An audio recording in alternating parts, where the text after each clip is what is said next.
guys, Lucky Letshabo here. It's another week of Coach on a Couch. Lots to talk about. The rugby just continues. It gets more and more and more and more.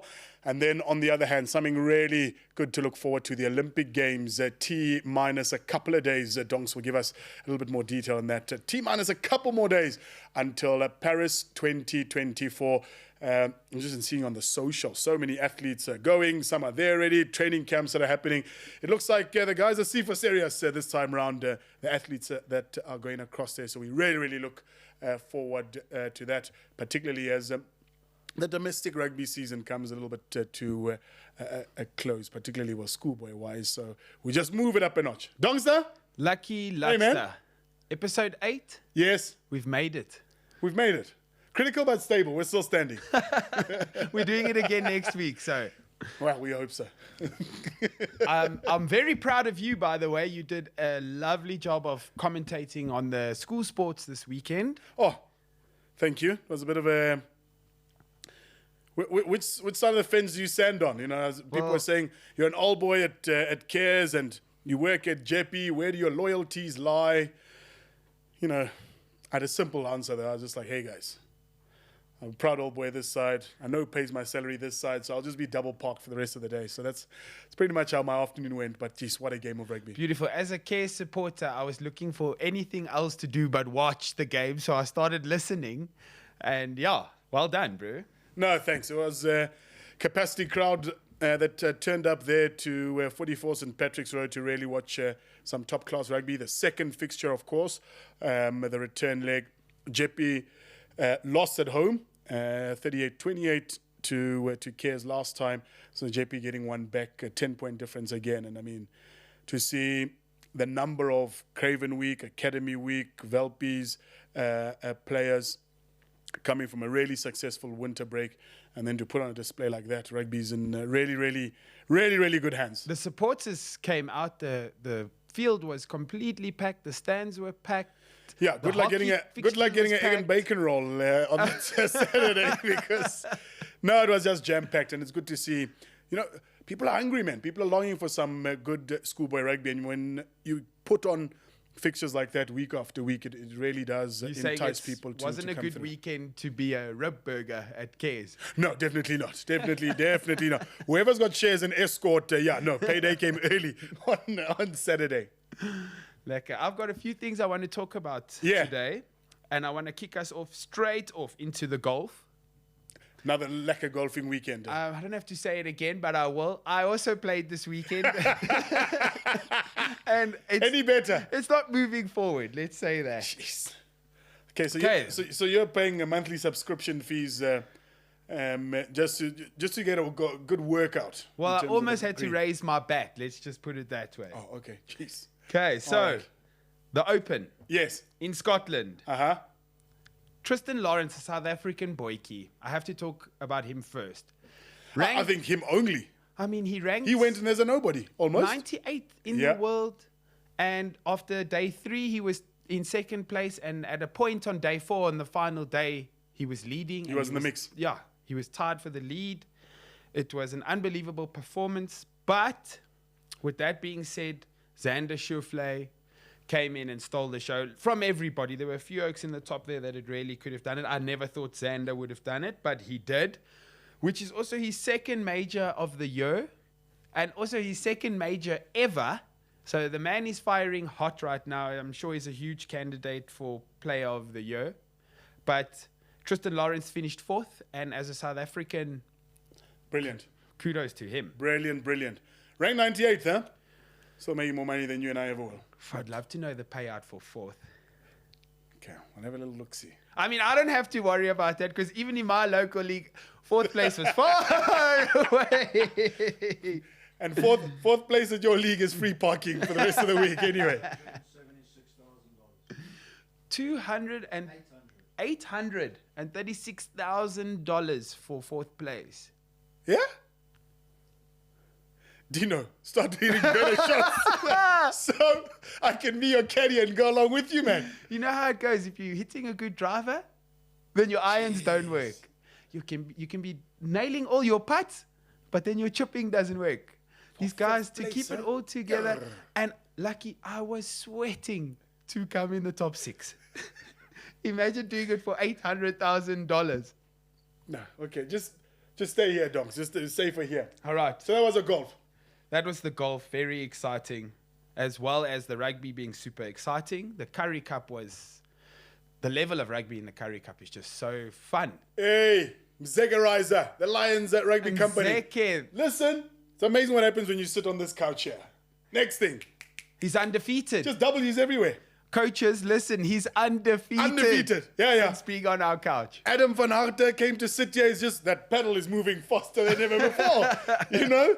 So, no pressure, guys. Just, come sit on the couch here. Wonders happen. We'll but get Rassie in here before the next Irish fixture. Jeez. So can we cut the show right there?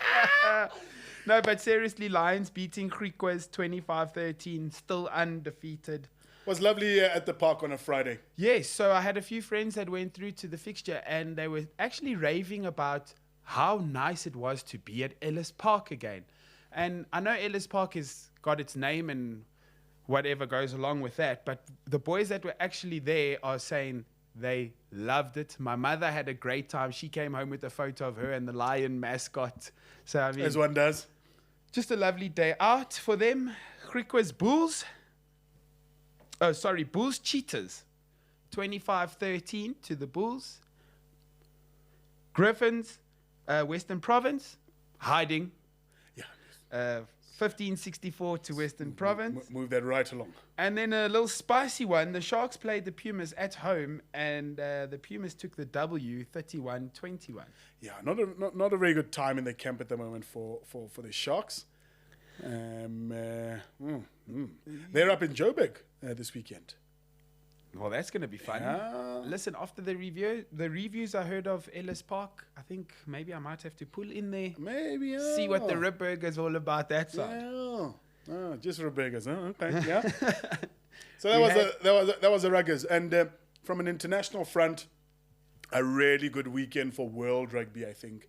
A lot of your top tier nations playing against your second tier nations, and how great is that for development in general. My personal favorite was the Georgia game. Gee, it was Georgia. Georgia had an outstanding... That was Georgia versus Australia. Yeah, they really took it to them. But, I mean, to see all these countries, get packed out stadiums to play against top tier sides can only help their development, can only help their brand.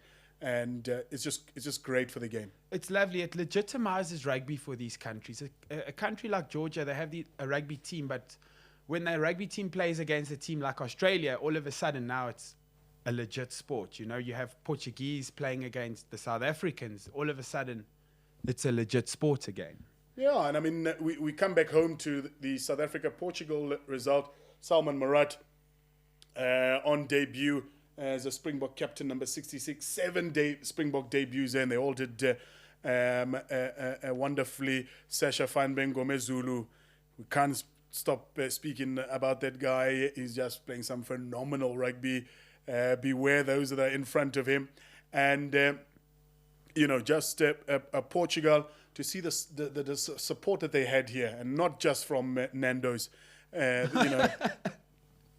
the diversity. I saw Archie Snyman is a full chicken, and the 4 Portuguese defenders are the buns. Yeah, they were hanging on for dear life, those buns. It's a combo deal. Yeah. It was a full-time combo, but to see the support there, to see another jam-packed Bloemfontein Stadium after Bafana is just absolutely fantastic. We had João de Fonseca, otherwise known as J something, from Old Boy of Graham College. He did the national anthem there. So we'll have to talk to him about this dual passport situation. But wonderful to see him out there singing the national anthem. And it was just a wonderful and festive rugby. Good to see my Pimpy out again. I thought he was quarter to retirement, that guy. Listen, Apalele Fasi. That guy has skills, hey? He plays rugby street. He's got all the little tricks and moves. And why not? And it's lovely. And why not? Why not? So well into the Springboks. We now head into the championship. Yeah. We're in a great position. Wonderful. New Zealand played Fiji. They won 47-5 Australia played Georgia 40-29. The game was a lot tighter than that. Much tighter, yeah, I'd agree. And then SA played the Porras and 64-21, but the Porras never gave up. Their heart was strong. The chicken was even stronger. Listen, I know there was proper support. Bloemfontein was a vibe. Yeah. Good luck speaking Afrikaans in Bloemfontein over the weekend because no one understood anything. Portuguese, on the other hand, yeah, certainly so. And also nice to see a Portuguese South African get on board to get the guys sponsored as well in terms of the jerseys. Cartrack was in the mix there. So wonderful for the game of rugby. Dongster, I'm keen to see what's on this table here and to talk a little bit more about that. But before we get there, my highlight of the week. So, hey, Dino puts me under pressure, guys. This sport where people beep each other and toot each other, I'm not understanding. But anyway, Jake Paul as well as Mike Perry had their fight this weekend here.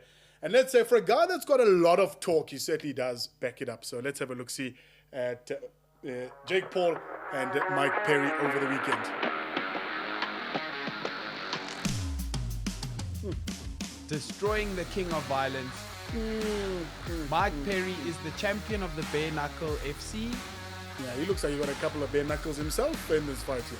Sheesh, lucky. This looks worse than the bars at Bloemfontein at 10 o'clock. On 2nd Avenue. Oh, tip. Oh. And there he was. That was the first of two. And then referee was like, yeah, no. Listen, let's head to the parking lot. So, my moment of the week there. Donkey, don't say I never do anything nice for you. Folks, let's see who we've got on the couch this week.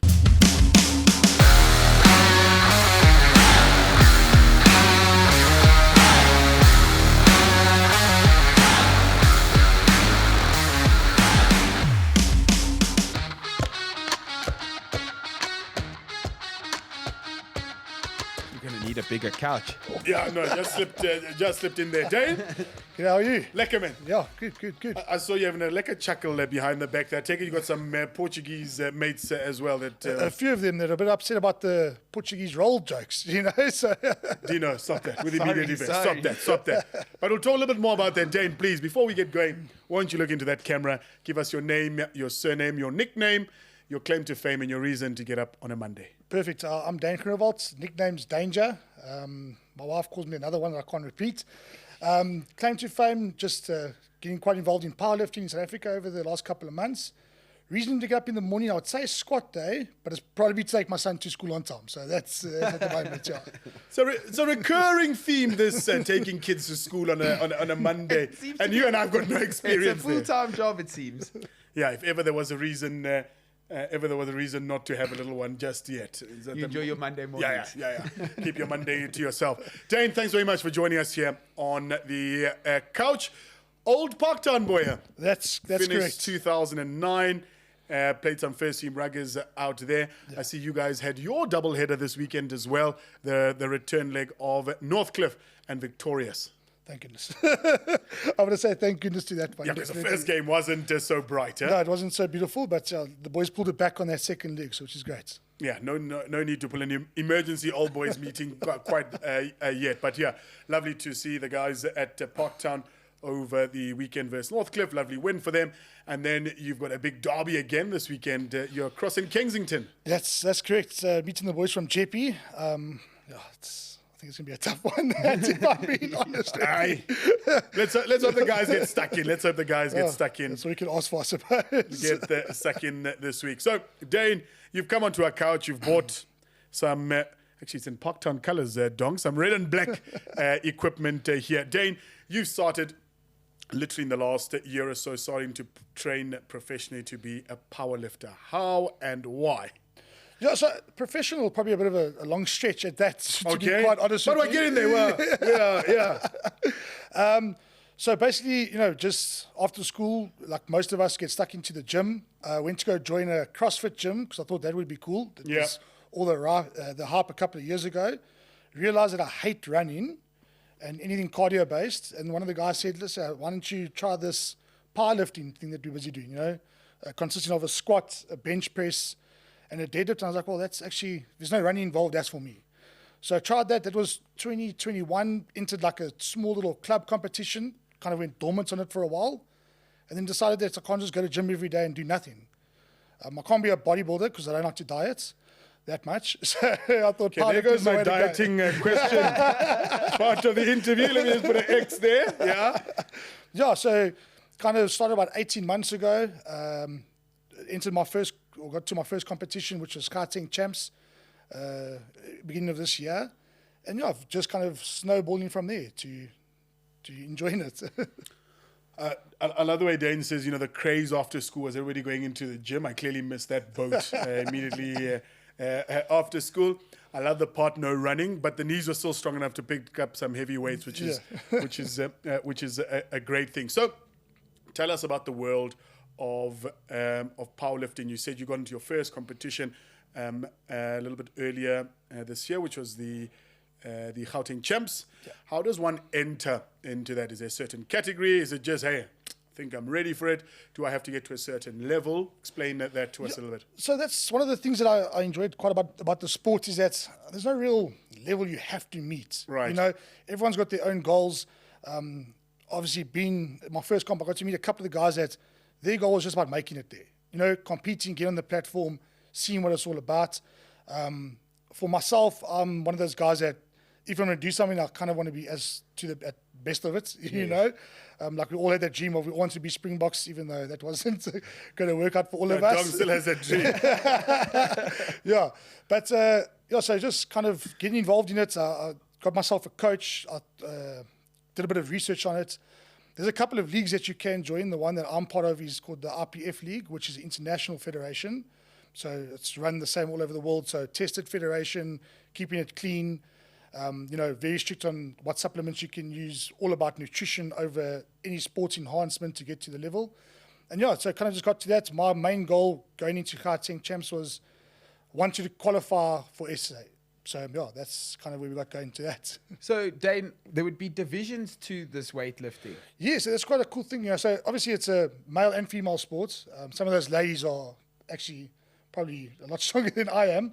But it's all types of weights. You got different age categories. So you got sub-junior, so guys under 18. You got 18 to 21 being junior, 21 to 40 open, and then it goes up. The last competition I competed at, there was a gentleman there of 80 years old. Oh, wow. Competing in his competition. Still hope, Dongster. There you go. Yeah. And weight categories, they run from, I think, 60 kilos being the lightest. I compete in between 105 and 120 kilos. And then you got the big boys, 120 kilos to whatever they decide they want to reach. And then does that come with a discipline category as well? Are you doing bench, squat? Yeah, so there's quite a few things. There's three main factors in it. So what I do is called classic powerlifting, right, which is your bench press, a squat, and a deadlift, being the three main focuses of strength as you see it. You do have guys that compete in purely bench press type stuff. And then you got equipped lifting, where, those are the guys that are getting some serious numbers. That's when you're wearing specialized bench pressing suits and squatting suits and stuff like that, yeah. So would it be a combination of those three to get your final result, or would there be a winner in each? No, so how it basically works is that you have 3 attempts to get your best total, right? So they'll take your highest lift from your squat being the first one, your highest from your bench, and your highest from your deadlift. So what generally happens is you'll see most guys, or you'll open up your first lift of each 3, you'll open up on quite a light weight just to get the butterflies under wraps, and then the guys will start pressing from there. So, it comes down to smart coaching a lot of the times as well. Obviously everyone's chasing podiums and those type of things first before max PRs. So guys will kind of know where they want to be at, and then those third one will kind of be your max effort, because there's a slight chance you might miss it. So you're trying to see where you place in the competition based on the lifts you're going to do. Sure. Yeah. Talk to us a little bit, Dane, about a typical week in terms of a training program for you. So obviously it varies for everyone. Myself, based on where my strengths and weaknesses were, I was kind of just I'll split it up between 3 of the lifts per week, starting with the big squats on the Monday, being obviously resting the weekend. Tuesday being the accessory day, so working on those bits and pieces that you don't generally work in a squat, bench press on a Wednesday, Thursday accessories, and finish off the week with a nice big deadlift, so you can rest the body over the week. I love the way he says accessories. Like, it doesn't stop and flex. You know what I mean? I don't know. You're going just to skipping gym rope your for 5 minutes. You're going to gym to train your accessories. Yeah. No. To me, that meant something completely different. I was like, where's my iPhone charger? Yeah, so with accessories, what I'll say basically is that, obviously you got a squat. Yes. But the squat you think of basically is your legs pretty much working there, although you need a strong core, and a strong back. So on days that you'll do accessories would be a lot of core work. You'll do a lot of exercises that most guys feel embarrassed to do in the gym, myself included, working on those glutes and funny band exercises and those type of things. Vital. So those accessory days are building the muscles that support the major muscles during your lift. So if you don't have strong supporting muscles, doesn't matter how strong your chest is or legs or back. Of course, and obviously that goes with injuries as well. 100%. So talk to us, you speak a lot about technique because, it's 3 simple exercises, but the heavier you go in terms of your weights, technique plays a really, really important trade. So for someone like me, where this is a really, really new sport to me, you get some people with the rep, some without the rep, some with powder, some with the under-over grip. The placement of the knees, is it over the toes? Is it beyond the ankles? Just talk to us briefly, some of the techniques that are there that, someone like me or somebody wanting to start might overlook if we don't have a professional a trainer or a guide to take us through it.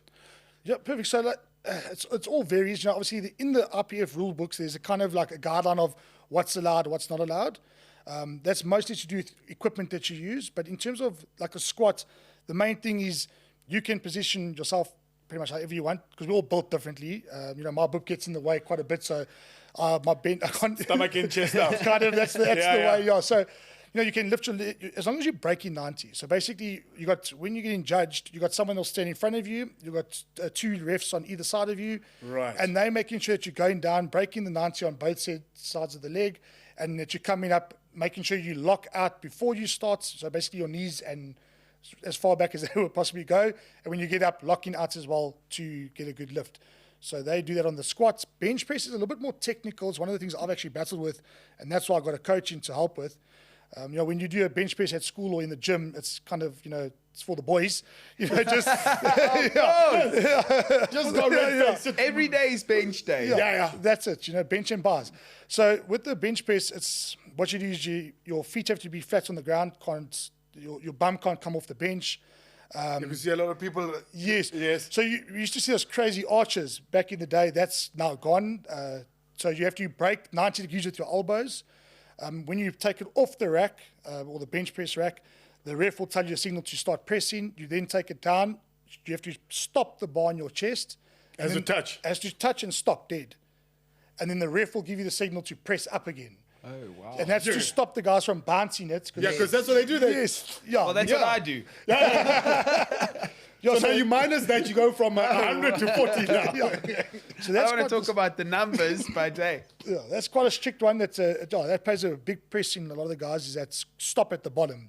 Something I never knew when I first started, which I had to get the hang of. Deadlift's a little bit more simple. It's picking something heavy up. But the main things with deadlift is you can't hinge. So you'll see a lot of strongman stuff where they kind of almost bend the legs and like walk the bar up the leg to get it up. Yes. So up in any way. They ride it on those knee pads almost. Yeah, so in the powerlifting fraternity, it's kind of you have to smooth lift all the way up and you have to just lock it completely up at the top. And then the ref will give you the down signal and you have to control the weight down. You can't just drop it. Okay. How long must it be up? And you are... It's a couple of seconds. Is it? It feels like an eternity. Yeah, because you see the guys... What's that thing? Super Saiyan. They're like Dragon Ball Z. Okay, so a couple of seconds, then you'll get the instruction down. To lock it out. So you've got to just make sure that your whole body's straight, your shoulders are back, knees are locked again, so you've actually lifted the weights in a full manner, and the ref will give you a down signal. One of the mistakes I made in my first comp was I got it up, so excited about getting up, and I dropped it, and that's a no lift. So you have to control the weight back down to the ground in order to make you can't sure. just... No. That will get you, you get excited about it, forget that there's a ref telling you what to do, and you can lose some points by doing that. Yeah. So a standard competition, I've got those 3 exercises. I've got 3 attempts at it at each one. That's correct. As well. Do I go up in weights as per the referee? Can I choose? Yeah, so how it basically works is that you'll get we call it a flight, which is just basically anyone that's into that competition in your weight category. Yes. So before you start, when you weigh yourself in the morning, because obviously you have to make weight, that's always the first challenge. I never thought I'd have challenge making weights at 120, but apparently it's a thing, you know. But so you're going to make weights in the mornings, and then you'll tell the refs where you're going to start on your squat being your first lift of the day, bench will be your second lift, and your deadlifts at the end. So you'll give your first lift, and then based on how that goes for you, you kind of feel it out from there. So you could say, I'm going to start on 200 for a squat. Maybe your squat's feeling horrible that day. You decide what increments you can go up in. I think the minimum is actually 2.5 kilos. You can't go less than 2.5 unless you're breaking a world record. World record, you got to go up by 1.5, I think it is. Jeez, if you're having a bad day, 200 kilos, okay, well. Mind me never to have a bad day. Give us some of the numbers on your... So for me at the moment, so my squats at the moment are at 252.5 kilo squats, which is quite a way where I want to be. Is that when you give us those numbers? Is that a one repper? Is it a one rep max? It's your absolute one rep max. So I actually got that at my last competition, but you start in the weights. That'll be my third lift of the day. That's what I managed to achieve. Sure. Which was it was a bit disappointing for myself. If I'm being honest with you, I was aiming for something a bit higher, but more than happy with the PR on that. My max bench press at the moment is 170 kilos, and my max deadlift that counted, which is quite important, was a 295. Although I have managed to get a 300 off the ground, but I got caught on a technical error. So that's when you see the bar bending like in the cartoons, eh? Yeah. And you shake it. Yeah. My goodness. Lucky, let me tell you a crazy story. So myself and Dane, actually, I'm very fortunate to have played on the same rugby team as Dane for 2 years. Okay. We played in a varsity league, which we won for both of those years. But it was a little bit unfair because when Dane was on the field, there was 1 forward and 14 back.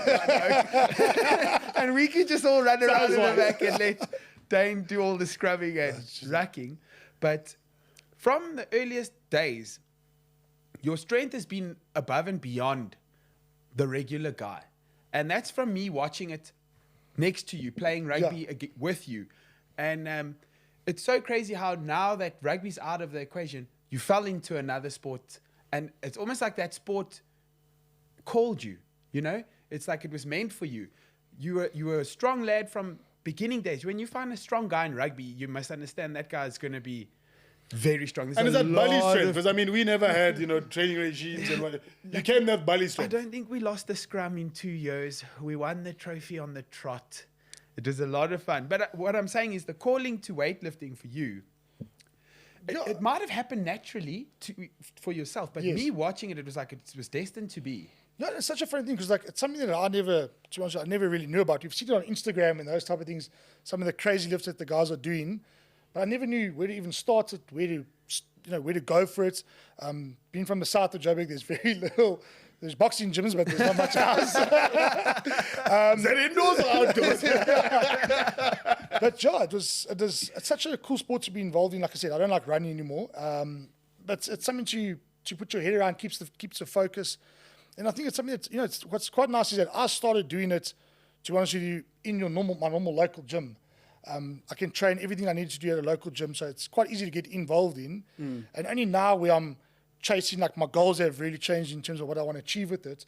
Am I trying to go to more, powerlifting specific gyms? Yeah, just to get that extra edge, if you will. But as a startup, it was quite crazy to fall into it.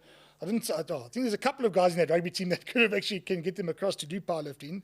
But yeah, so now this powerlifting, I would say it's a later on in life thing anyways, because you're probably reaching a point now where you're getting to your strongest you've ever been. Yeah. Am I correct in saying that? that? Yeah, definitely. I think that's a different thing. So with that being said, it can only go up from here. How possible and how far away is Springbok colours? Yeah, so that's actually the goal. That's the goal. I never thought it would be. When I first started, I said, no, in 3 years' time, I want those Protea colours. Now we're not too far off. So Protea colours works on your total lift, being your max rep of the 3 lifts you do. It has to be done in an international comp. So I think for in my weight division in the open category, I think I need a total of 732 kilos to get there. So just for our viewers' knowledge, when you say total weight, that's all 3 of those exercises, my max rep added together, gives me my total, and you have to reach a certain benchmark. See what I did there? For you to reach that threshold for Protea Colors. That's pretty much it, Josh. So it's, obviously it's hard to always get it right in comp. Sometimes your heaviest lifts are in the gym when it's not under pressure and those type of things. But for me, I think it's not as far as I thought it was, if I can be honest with you. And that's come with a little bit of tweaking from guys that obviously know a lot more about it than me, that have been in it for a long time. Funny enough, only when I got into it that I started realizing how many people had been involved in it before. When you start speaking, a lot of times when guys ask, "Oh, what did you compete in?" I say, "No, powerlifting."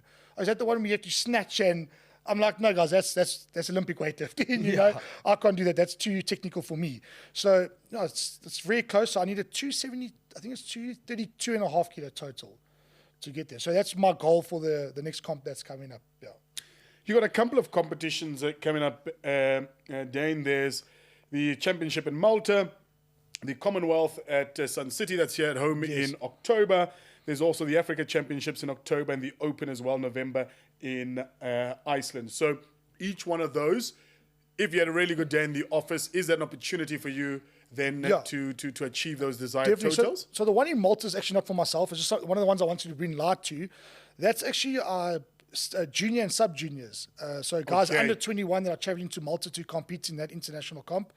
I think it's massive for them. We got quite a few ladies and guys going across to compete in that. Funny enough, our ladies do actually really, really well in the sub-junior stuff. They're incredible.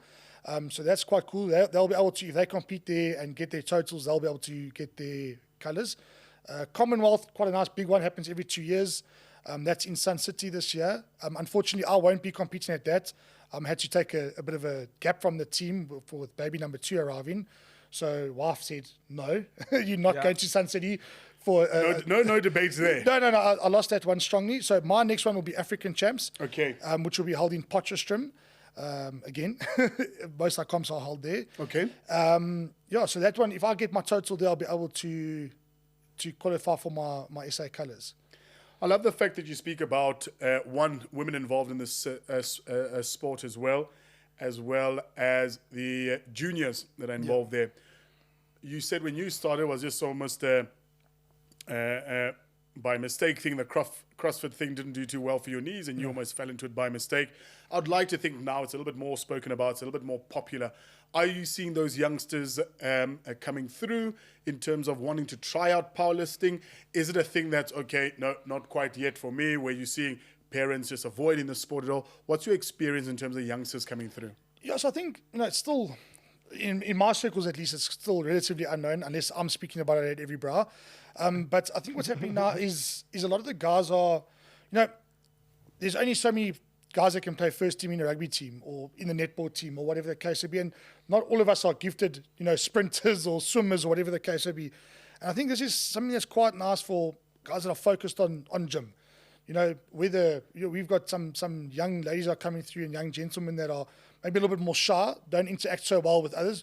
Where this is very much an individual sport, although when you get to the comps, it's a team thing almost, with your competitors even shouting for you to get that final lift or whatever the case may be. So I think it's, with a bit more knowledge, I think it'll grow even better. I think, to have just a strong base, a strong body is probably one of the best things for health going forward. And I think competing in a league like the IPF that's, promotes nutrition over supplements all the way through, I think that's something that will get a lot of youngsters coming through.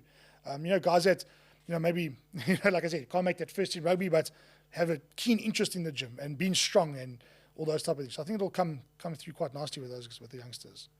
With a lot of self-discipline, I think that's another thing that we underestimate. Like you said, not everyone is a team person, not everybody can do your conventional sports, shall we call it that, and we have different talents, but if you're self-disciplined, got that determination there, and really keen to look after your body sometimes, it might be the one for you. You speak about the IPF as a federation. So if I'm a youngster or somebody very amateurish looking to get involved? Are there certain gyms, to your knowledge, that you know about? Do I just pop onto the website and I see some accredited gyms with specified trainers? What would be my best avenue? Yeah, so there are a few accredited gyms. Obviously I don't know of all of them. Where do you go? Where do you go? Yeah, so I was just training at a normal gym in Joburg South. I actually am with a gym now called Movement Crew, which were very much Olympic weightlifting based in Joburg South. And we're doing a bit of a heavy push now to get a powerlifting team going. At the moment, there's really just myself. We've got another lady that's joined us now. She's 47, just getting into powerlifting. Wants to be strong. That's her main thing. We've got a couple of the old heads that are coming to join us to try to build a bit of in the area what we can do there. There's a gym in Edenvale. Some of the ladies that have helped me from there. Actually, on the day of my training, I've got 2 ladies that helped me. They own a gym there. I think it's called 1610. I could be mistaken, but they run a fantastic gym there. There's Barbell Bullies in Sunning Hill. So there are a few. They'll all be listed on the sapowerlifting.co.za. And I think what I did was basically Instagram it. I think you can find so much on social medias these days. And even what's big for me, what I've been using the whole time is online coaching. So I think they can get you to a certain level. There's a lot of guys that do it. All these gyms also do it. You pop onto them, you pay a little monthly subscription, they send you a program, you send videos to them, they help you where they can, and I think that'll get you from knowing nothing about the sports to getting onto that first platform and then absolutely loving it. You talk of nutrition and supplements. Yeah. Now, are these games regulated? Do you have to go through testing? Yeah, so before you actually can compete at any of the events, you sign you go through an international thing on IPF website where you have to complete certain courses on anti-doping, fair sports, and all those type of things, which was, for me, it was actually the first time I've ever really looked into it, and it was eye-opening, very simple to do, but quite interesting to just hear about. And when you sign up for any of these competitions, you sign up that you are allowed to be tested at any given time. Okay. So if I entered the sport and all of a sudden I jumped to number 1, crazy numbers, you're going to be a bit suspicious. Yeah, 100%. And it was quite nice that they're quite easy about it in terms of they don't make it, sort of killer. Guys aren't coming to knock on your door at 2:00 in the morning to do it. Yes. But at comp, they will say to you, listen, guys, if we need you, just stay over for 30 minutes after the thing, just so we can get that test. Very simple, doing it in a very respectful way as well, which is quite cool. And just, the nice thing is when you go in somewhere, we're all in the same playing field. Yes. Which is quite nice, yeah. And then you spoke about you having to seek out a coach. Can you tell us more about your coach? Yeah, so my coach currently is a guy by the name of Terence. Terence, I think it's Bosman or Boshoff. So I just call him Coach. I just call him Coach. Hey, lucky. Hey, Coachy. He came up the school down the road, eh? Yeah. It's not too different. Yeah. Coach, that's it. So he's a South African strongman. He competed in the powerlifting scene, kind of transitioned into strongman. I heard, via people that he's been doing my online coaching for the last 18 months that I've been involved in it. He's actually now in the States doing strongman stuff.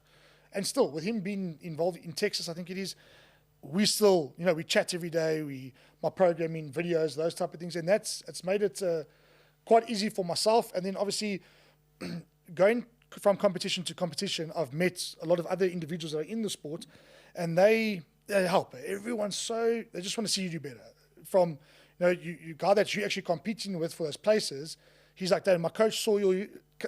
Come do a bench press session with us, and come do this with us." So it's quite fun. It's actually starts building quite a big community when you get to know it a bit better.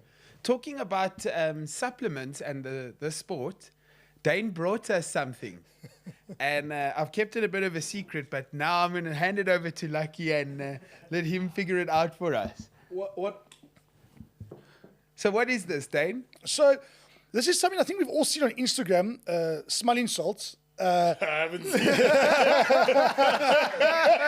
Hey, anti-doping, I haven't seen it. So so that's one of the thorium. Yeah, so that's actually a weak one. So I brought the weaker one with. So that's basically when you go in for one of those big lifts, give it a bit of a shake, and you open the bottle and have a big whiff of it, and it's have a go, Lucky. Yeah. Let us see what it's all about. Next thing he's lifting the table. Yeah.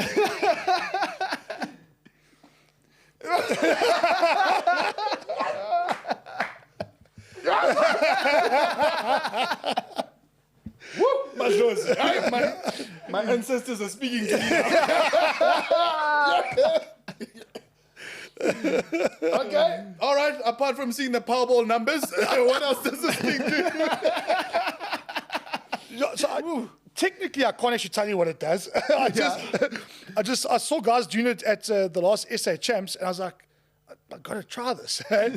So basically, it gives you that little bit of extra oomph when you need it for those big lifts. You know, as you're going through a competition day, it's generally lifting for about 3.5 hours. So as you're getting towards the latter stages in your deadlift, you really need something that wakes you up. And I think, it wakes you up. So now that would be perfectly legal in the sport? Yeah, that's... And then tell me about the weight belt. Yeah, so in the IPF, they got obviously rules and regulations to what you can use. This is probably one of the most famous brands worldwide, SBD. I think it's actually made in London. So this is, in South Africa at the moment, because powerlifting, although it's big, it's relatively small compared to other sports, So this is one of the few ones you can get in SA. The gentleman brings it in. May I? Yes, please, by all means. Okay, so this you're allowed to compete with this on? Yes. So I'll use this for I use it for all 3 of my lifts. This is called a lever belt. Quite different to the ones you see in your normal gym. Yes. It's just, it's made to a certain thickness, a certain width. So a certain amount of give that's all accredited by the league. So that when people are competing, you don't have a guy that has a super thick belt, so he doesn't have, his core can be braced by that. So this is just to breathe in, brace that core. I do have a lifting wrap, so you wrap your hands when you're doing certain lifts. And then those wraps don't go onto the bar at all? No. You have to freehand the bar? It's all about grip strength, yeah. Okay. So this is more about securing the wrist joint so that to prevent injuries. So the equipment that we use it's all about preventing injuries, really. So you got a lifting shoe, which gives you a little bit of a arch. So I didn't bring it with me today. So some guys lift flat shoes, and depending on how your body mechanics work, I'd go with a little bit of a raised heel, which is a standardized shoe from they all make it. Mine are Reebok, Nike make them, Adidas make them.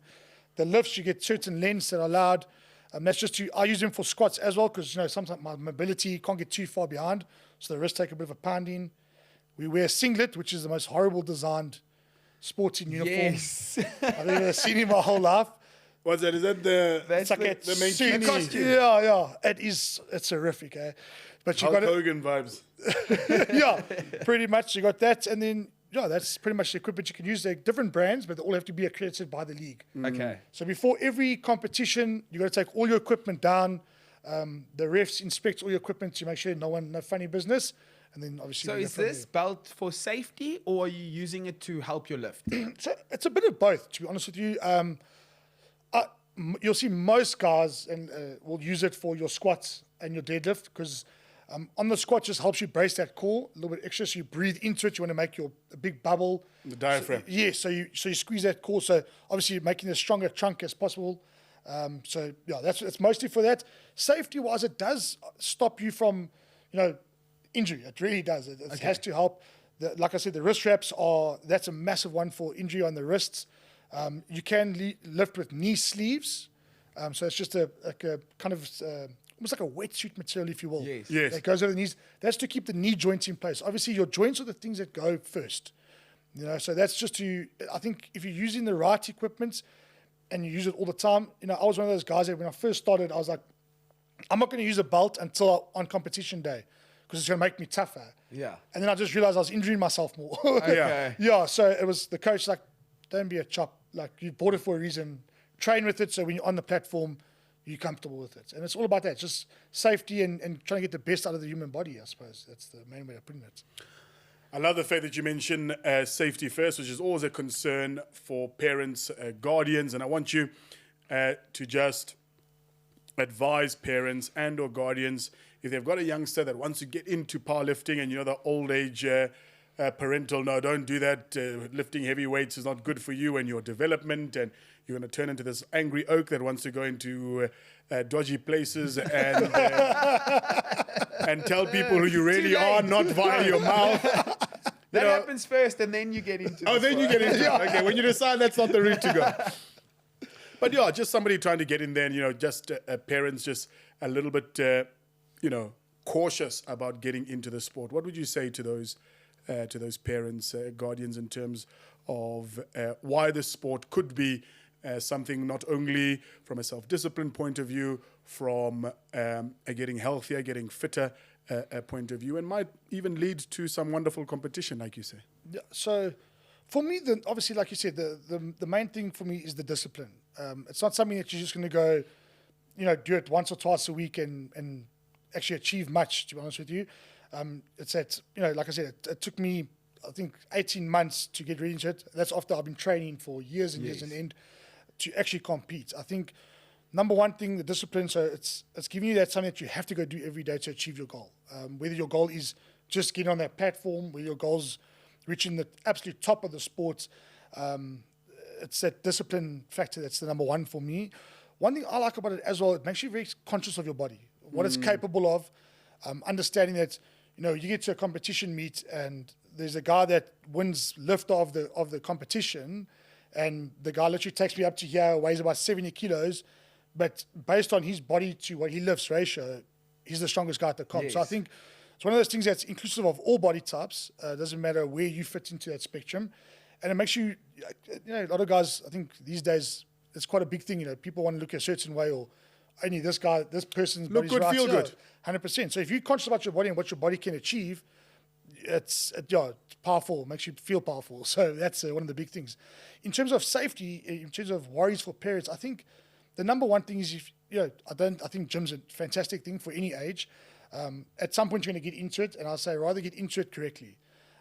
Just going to the gym with a bunch of mates or by yourself and not knowing much, that's when injuries happen. I think if you're going to reach out to a proper coach, get some guidance, join a team, that's always important, and learn how to do things right from the beginning. I think one of those things that I think we all, if you go to gym or any sport really, you try to do it by yourself from what you've watched. You're watching the guys at the top of it performing a lift that they've done thousands of times. You can't just go do that. Yes. So I think it's breaking it down to basics, getting those basics right, and you'll just see the body increase dramatically from there. So you've been lifting now for this year, competitively. So it's obviously a lot that's built up to get to this point where you're at. It doesn't just happen, like you say, after a few lifts, after a few weeks. 18 months, 2 years. Now, do you wish you got into this earlier, or is this the right time? It's a hard one to answer. I think I got into the right time for myself in terms of a mental aspect. I think I'm mentally ready for the dedication it takes at the moment. But if I started earlier, maybe could have been further along. But I think everyone will find it when it's the right time for them. Yes. I think, there's guys that I've seen that are back in it now. So, like, I've met them now. They were in it when they were juniors, kind of took a bit of that uni break because they were too busy partying, and back in it again. There's guys that competed now where the gentleman, he went through it. Him and his wife actually did it. And now they retired pretty much from the sport, coaching, and their daughters are in it.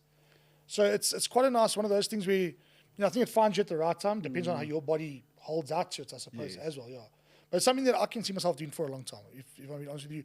After being with a gentleman, a guy by the name of Dan Opperman, 79 years old, he's shuffled onto that platform.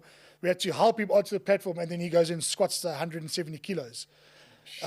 So that, for some people, I was like, if I can get even anywhere close to that, that's an ultimate goal. That is an achievement. That's incredible. So I think it's got longevity to it, I think, I'm going to put you on the spot now, Dane, as we wrap up our interview with you this evening. With the Olympics coming up, any powerlifters that we should be looking out for? Any South Africans that are there that you are keen to see, or any other of those athletes that we should be looking out for? So unfortunately, powerlifting isn't in the Olympics. Right. So unfortunately, it's one of those things that they haven't got there yet. Yes. What's big for South Africans at the moment is, I think, the European market in powerlifting is massive, absolutely massive. There's some big things going on there. So we've got some guys. There's a guy that doesn't compete in our league, but probably one of the most famous guys out of South Africa at the moment, a guy by the name of Nicholas Dupiers. You see him on, that guy's squatting like 400 and something kilos. Local guy. We've got a local guy that's just set the all-time record for classic powerlifting lift worldwide. So he's some incredible things coming on. I think the Commonwealth will be something nice to watch. Unfortunately, it won't be on any of our major sporting channels. There are a couple of YouTube channels that follow it quite closely. That's the big one will be Commonwealth, and then obviously our guys competing overseas. It's massive. I think if you give the follow to like the RPF Instagram page, they're very informative about what's coming up and the growth of the sport. They're all hoping to grow it even further, make it something that people want to come out and watch. I can imagine it's something that's great for spectators. You look at Olympic weightlifting. We talk about that because that's what we see. Yeah. And we love to watch it. Even Now, the strongman competitions. Even the strongman. So this to watch this as well would be great. So main thing is Commonwealth Games, but And that's in October in Potchefstroom. No, the Commonwealth Games are held in October in Sun City. In Sun City. Sun City, That's the one you're missing because you're going to be a dad again. Yes. Your next competition is going to be in Potchefstroom. Yes, it'll be African Champs. African Champs. Which will be quite a nice one. So that's, it's all about getting a platform time. There's a guy that's ahead of me currently. So I'm chasing him down. I'm going to take it's going to take a while. Not literally. Yeah. Don't So- promote violence. Sure. So he thought, I thought I was strong until I got there and saw him. So it's lit the fire even more. So I think that's the big one for me coming up. I think Commonwealth's going to be really cool to watch, especially with it's the World Master Champs as well on the same weekend. So that'll be something cool to go out and watch. The nice thing about it is it's a sport that's easy to watch. You'll understand very simply. Did the guy go down and come back up with a squat? Yes. Good squat. No, you know what I'm saying? And fall over afterwards after putting down the weight type thing. And I think when you start talking about some of the numbers that the guys are doing, to see someone lift 300 kilos, it's impressive no matter what you know about weights. So yeah. Dane, please look into that camera there. Please let us know where can we follow you online. I know you spoke about the IPF website in terms of upcoming events and perhaps the YouTube channels that are streaming. Where's the best place to find you so anybody who's interested may follow you, maybe can get in contact with you, know a little bit more about the sport, and certainly so we on a Coach on a Couch can keep up with you. No. Perfect. Well, thank you very much, guys, firstly. To follow me, it's my name, Dane, Dane _Groenewald. On Instagram and Facebook, and follow me on that. I'm posting more and more, trying to get busy at that. RPF is one massive one to follow. I think it's called ET Media SA. They basically YouTube all the major events. And yeah, I think the SA Powerlifting website's a massive one to go follow. If you just want to know more about it, come out and watch. There's some great local comps coming out, which I'll always put on my Instagram, in Edenvale or in Sunny Hill. Go out, watch those ones. And maybe it'll spark some interest to get you on the platform next year.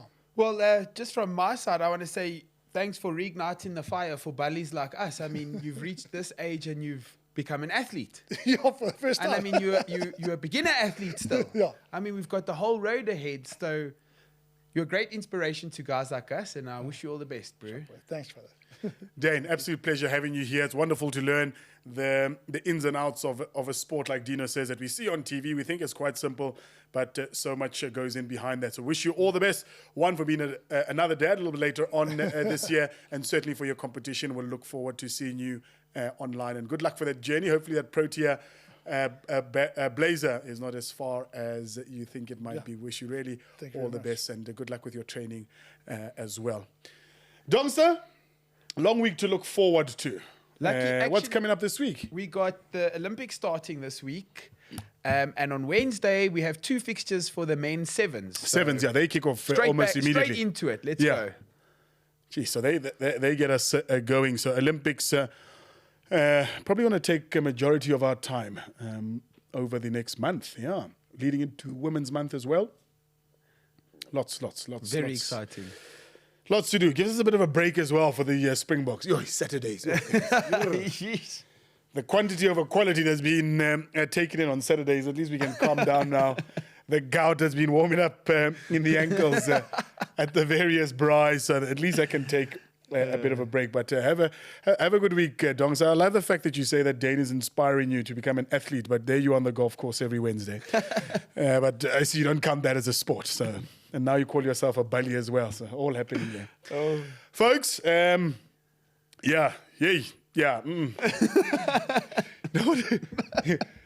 know what it reminds me of? Remember when you used to get concussed on the rugby field and they gave you those salts? Yeah. And then you're back to Wake life. up quickly. I I needed some of that stuff before class. Yeah, to go. Yeah, well, listen, whoever's seeing me after this, I'll be buzzing a whole night. I'm buzzing. Guys, thank you very much. That's another week of Coach on a Couch. Remember to like and subscribe on our YouTube channel, Coach on a Couch, and follow us for all the information. Follow Dane as well. We'll make sure that his details are shared on our social media platforms. Coach on a Couch. Please interact with us. Tell us, who would you like to see on the couch next? What sport would you like to hear about? And what things Donks and I get up to during the week. It'll be wonderful to hear from you. But from this week, that's us, guys. We're done and dusted. From our couch to yours. We'll see you next week. Yes, boys. Let's go That's it, jump lads. some biceps.